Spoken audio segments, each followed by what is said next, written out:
Hi everyone, I'm Tatiana Darugina, a professor of finance at the University of Illinois, and this is Econ Quick Takes. Today I want to tackle an issue that comes up when we talk about government deficits and debt. Does Social Security actually contribute to the deficit? So today let's dig into how Social Security works. Social Security was set up to be fully funded through payroll taxes, the 6.2% that you pay out of your paycheck, plus another 6.2% that your employer pays on your behalf. When Social Security takes in more than it pays out, the extra goes into a trust fund. But the money doesn't just sit there. It's loaned to the federal government in exchange for treasury bonds. The government spends the cash, and the trust fund holds the bonds as assets. Later, when needed, the government has to pay that money back, with interest. For many years, the Social Security program ran a surplus, but that's no longer the case. As the population ages and more people retire, benefit payments are now exceeding payroll tax revenues. This means Social Security has to start drawing down the trust fund to keep paying benefits.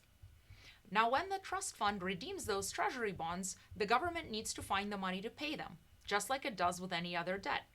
That money usually comes from general tax revenue or new borrowing. So even though Social Security is technically off budget, once the trust fund starts shrinking, it does add pressure to the broader federal budget. Is this a problem?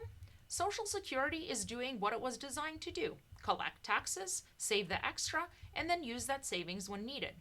But the problem is that the government already spent the surplus. So when we say Social Security doesn't cause the deficit, that's true in an accounting sense. But it does increase the amount the government has to borrow once the trust fund starts running down. And that's exactly what's happening now.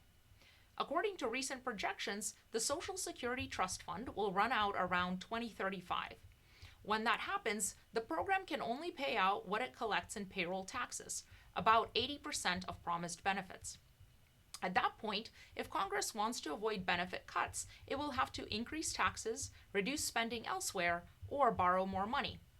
So while Social Security has been self-financing in its early days, it's already adding to budgetary pressure and will become an even bigger financial and political problem if no changes are made. Thanks for watching. This has been Econ Quick Takes.